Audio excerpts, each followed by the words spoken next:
Okay, so I have everything I need out here on my table. I just need to pack it up into this cooler and into that bag right there.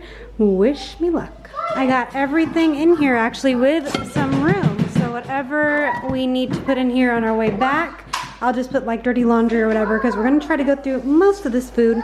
Same with this bag. I forgot this guy. You're coming with us. I forgot to cut him. I'll just cut him over there. Hello and greetings, my friends. In today's video, I'm sharing with you some vacation meal ideas, easy recipes that you can make in your vacation rental or even in your hotel room. So let's get with the very first easy picnic idea. All right, so we are in San Rafael, I believe is where we're at. We just pulled out all the stuff to make picnic lunch. I think the kids want peanut butter and jelly. Me and hubby are gonna do turkey sandwiches. So let's see what I could whip up right now. Every summer we take a family vacation. Usually it's about 3 to 4 nights. And what we like to do is we like to bring our own food. So to do that, we like to rent Airbnbs or get hotel rooms that have a full kitchen so that we can utilize that kitchen to keep the costs down for vacation because there is 5 of us. So going out to eat can be very, very expensive, but this is just one way to be able to save money while you're on vacation. And the food does not have to be fancy at all, which is why I want to share some meal ideas with you guys. But first off, our vacation is in Northern California. We live in the Central Valley of California. So we traveled about 4 to 5, I think it's like 5 hours north from where we are. And we started off our vacation in San Rafael, which is kind of near San Francisco. We just stopped for the day to have lunch just at this random park. It was really, really nice, actually. We had to pay a little fee, but I think to do that, you get nicer areas. So we were okay with that.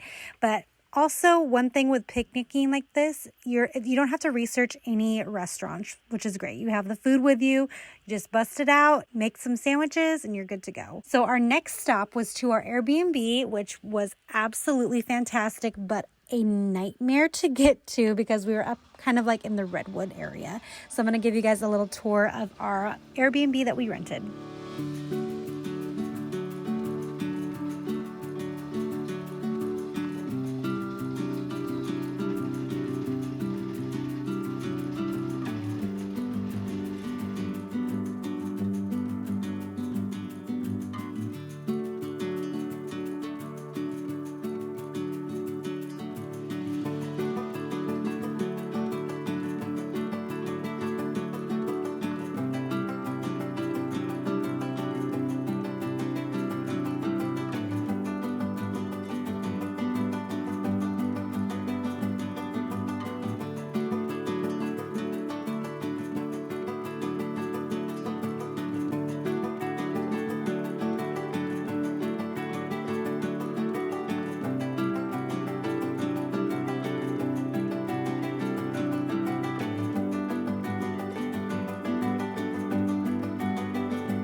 Rookie mistake, I forgot my batteries for my camera, so I'm gonna have to do everything on my phone, but I think it'll work out. So it's time for dinner.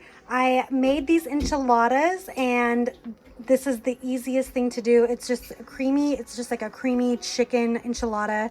It has enchilada sauce. I made my own enchilada sauce, but you can definitely buy the canned stuff. What's going on? I said most important to get wine. Oh, and most importantly, we got wine. We actually got a few bottles, some to give away too, and for my Never been here. mother-in-law. Yeah, I've never been there, so we're gonna try it. They had a bunch to choose from. But so I have just a little video of how I make that really quick. So let me show you. This creamy enchilada dish could not be any easier. So what you're going to do is you're going to get some shredded chicken, either the rotisserie chicken like you buy at Costco or at Walmart. You're just going to shred it up. Or what I did actually, which I think is the easiest way, is I cooked my chicken in the Instant Pot. And then I was able to shred it with my hand mixer. And then because it was still kind of warm, it was able to melt down my cream cheese and my cheese a lot better. So I kind of recommend doing this way. And then I add in all my seasonings, everything, mix it together. I'm going to include the recipe down below. I'll write it out for you guys. I don't have like an official like blog post recipe, but I'll just write it out for you guys. But it's so easy. Also, friends, this is not like an authentic Mexican enchilada recipe because we're using cream cheese in there. So that just tells you right there, not authentic, but 100% delicious. So you're going to take your enchiladas. You're either going to make your own enchilada sauce or use store-bought, whatever you prefer. And you're going to put a little bit down in the bottom of the pan. And I'm using flour tortillas. Again, not authentic. Usually you use corn for enchiladas, but we are working with what we got here. So I rolled, I think, about 10 to 12 enchiladas here, and then I just poured the rest of the enchilada sauce over the top. And then, of course, you top it off with some more cheese, green onions, of course. You could definitely do some like black olives if that's something that you like. And then you're just going to cover it up with foil. And then when you go to bake it off, you're going to bake this in a 350-degree oven for about 25 minutes or so, just till it's warm through and the cheese on top has melted. So my oven is preheated at 350 already. I'm going to stick this guy in here and I'm going to stick them in the middle. This is really heavy. I think I made maybe 10 enchiladas. I rolled 10, I think, maybe 12 even. And this is kind of wet. The cooler that it was in, the ice started leaking. So anyway, I'm going to let this go in there for about 25 minutes or so. I'm just going to keep an eye on the time. Once it's kind of warm inside and the cheese is melted, we're good. So I have a little video showing the house. I think it is so adorable. But I'm coming over here to choose a wine. They have everything. Oh my goodness. All kinds of glasses. We could be fancy. Oh, these are fancy. The picture of the kid smoking cigarettes and add label on it. Okay. Are these wine glasses? I'll use it. Yeah, and we want to be fancy? Let's be fancy. We're on vacation. Let's do that. And it was stressful getting up to this house. Let's just say that. The road was insane. All right. I'm going to rinse these guys out real quick. I feel like a man at the round table. It does, actually. Thank you. So I made a little rice packet at home to bring. So I'm going to show you what's in here real quick. I'm going to start making the rice. They had some like pots and pans, which is normal for Airbnbs. I've never made rice on like a stainless steel like this. So we'll see how that goes. I'll probably have to add like extra oil. I don't know. We're just going to have to play around. So in here I have white rice. I have some cumin, garlic powder, onion powder, which technically I didn't even need to add here. They have a bunch of spices, but usually like in Airbnbs, they don't provide a ton of stuff. Usually it's just like salt and pepper and maybe like oil. However, they are definitely loaded, which is so nice. But anyway, so I have garlic, onion powder, and garlic powder in here, along with tomate paste. I don't know if you can kind of see that, or tomate bouillon, I should say. And then some, what else is in here? Oregano, I think. I don't know what else is in here, but I'm just gonna make my own Mexican rice. Luckily, they also have some oils too, which I did count on because I figured most Airbnbs do have oil. So I'm gonna add some oil to this pot and we're gonna start cooking up some rice. All right, I'm not sure. I think this might be olive oil. I might have to do a lot just because I'm worried about stainless steel. All right, in goes the rice. I'm gonna just kind of fry this up a little bit. And then I'm gonna add 2 cups of water in here. So in goes my water. I'm gonna add 1 more cup in here too. All right, so then it's going to come up to a simmer, and then I will cover it with a lid and lower the heat a little bit and let this cook for about 20 minutes. All right, so I just wanted to come out here for a second. It is so beautiful out here, you guys. Getting up here was atrocious. It was hard. And this trip, I'm gonna tell you right now, started off kind of bad because our car was leaking fluid and we didn't want it to leak any further. So we had to rent a vehicle. There it is down there. We rented a truck. My husband has a truck. He has a smaller truck, so it was nice to be able to see what it's like to be in a bigger truck. But coming up here in the mountains the way it is, oh man, you need like a smaller vehicle, I feel like. But you know what? We are here. We made it. Oh, and there's a big redwood tree right here. Oh my gosh, I didn't even notice. Look at, I'm gonna back up here. Oh my gosh, so awesome. So awesome. By the way, this is in Occidental, California, or Mont Rio, I believe, is the area. But I'm so excited just to stay in tonight, not have to worry about driving out of here. Tomorrow we'll leave and go do some stuff and go out to dinner. But we are cooped up here for the night. And then over here's the barbecue area, like a relaxing area with some more lights over there. And down over on that side is a spa. So we're probably gonna go check that out too. Let me just share this view, guys. This house is adorable, like absolutely adorable. Maybe one day I can own a cabin in the redwoods. That's my goal, one day. He was talking about this tree right here, how it fell over, but it's like just part of the decor out here on the deck. It's beautiful. But the deck, you have to be very careful, is not closed.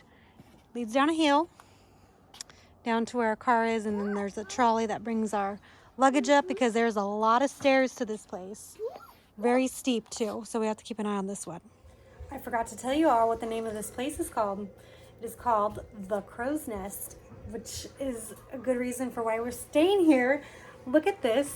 I want this so bad. I think I'm able to take it because it was kind of by the guest book, but I want this. Move my skillet to the back because this was, I guess, never heard of this, a power boil burner right here. So it wouldn't go any lower than what it was. So I had to move it back, but this is about done. I'm actually just gonna turn off the heat right now.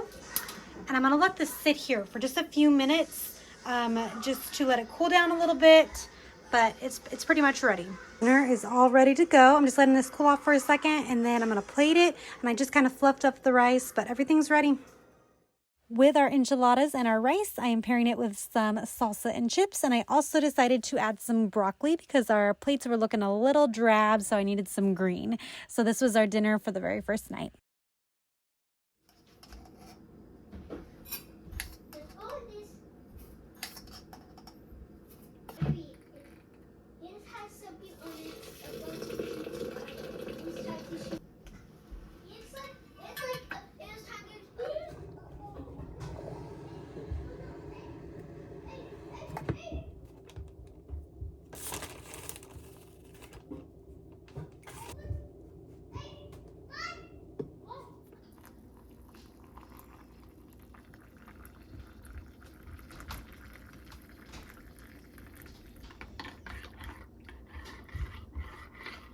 Our first night in the cabin was absolutely glorious. I had a great night's sleep and it was lovely just waking up in the redwoods and seeing the sun, and it was just such beautiful air, and being able to sit outside and have a cup of coffee is just so nice. I can do that in my backyard on my patio, but being somewhere else, being out in nature is just so wonderful. So before making breakfast, I decided just to take a few minutes to myself and relax on the patio.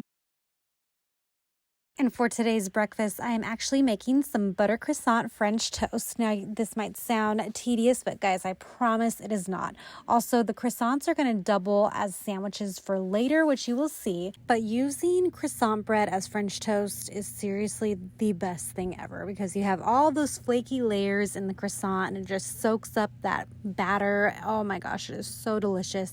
Pairing this with some berries and some maple syrup, so good, really easy to make.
We had a very simple breakfast. It doesn't look simple, but guys, it comes together really quick. And we just had some fresh berries and some sausage. And I had packed a little canister of maple syrup. I didn't want to bring the whole thing with me, but I'm glad I brought the little glass container because I was able to put some other things into it once we used that maple syrup up. So after breakfast, I already had to get ready for lunch because we had planned on going to Armstrong National Park, which is located in Guerneville, California. A really lovely park, and we really want to go back. It was just really easy trails, especially with our kids. But what I love the most about it was that they had a great picnic area. So they had plenty of benches and tables for us to set up at. So I made some croissant sandwiches, and they were filled with turkey and cheese, spinach and tomatoes. And I also brought some little condiment cups of mayo and mustard. And what I ended up doing was, because I had forgotten some like baggies and saran wrap, I ended up using the croissant packaging that it came in. So I just made the sandwiches, and then I just kind of put the sandwiches back into the packaging. So that was a great save right there. Thank goodness I didn't throw it away. But we had some chips and some cookies. So we really had just a really lovely picnic in the Redwoods. For dinner that night, we actually revisited a restaurant that we had gone to last year because we were so impressed with it. And actually, this was the first time that my oldest son got to try a raw oyster, and he was not that impressed with it, but he did try it, which I appreciated. He did like the barbecue oysters, though. Probably not again. Well, what do you think? It's okay. It's okay. And then afterwards, we went back to the house and we did a little bit of hot tubbing because when it looks like this, you absolutely have to utilize that hot tub. It is beautiful.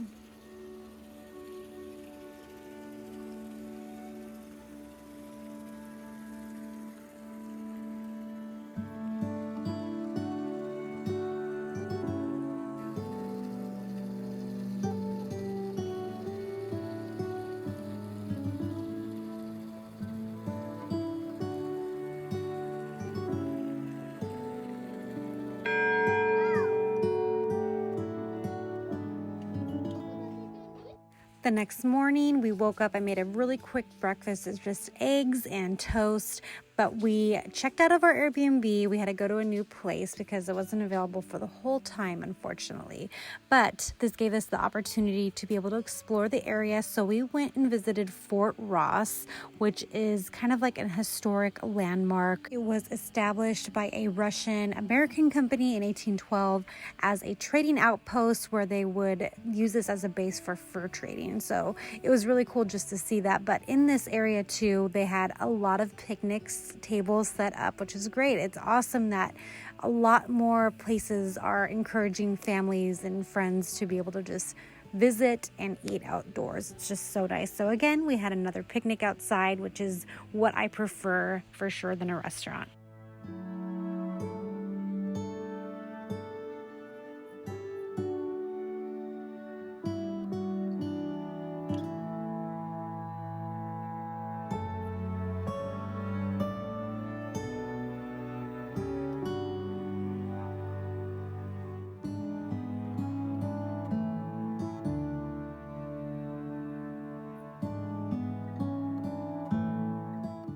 We checked into our new Airbnb that day. I'm not going to give a tour just for time's sake, but it was in the Guerneville area and it was nice. And we were able to walk down actually to the restaurant that we were going to have dinner at, which was really, really nice. When you're trying to drive a big truck in the mountains, it is really not pleasant. So being able to walk was really nice, and I got the night off, so that was fine too. But the next morning I did make breakfast, and it was a full breakfast because we were leaving that day, so I wanted to make sure we were nice and full for the ride home.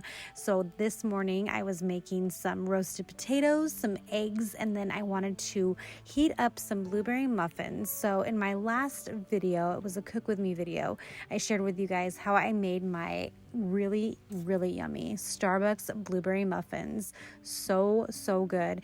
But what I love about them is that they freeze really well. So I made a big batch of blueberry muffins. I froze half of them, knowing that I would probably bring these muffins with us on this trip, and it worked out great.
With our scrambled eggs, our sausage, and our blueberry muffins, I cut up the pineapple and we had some blueberries with it as well. And of course, I served it with some salsa. So guys, I hope you enjoyed this video. And if you did, give this video a thumbs up and please subscribe to my channel on your way out. I would really appreciate your support. And we will see you in the next video. Bye guys.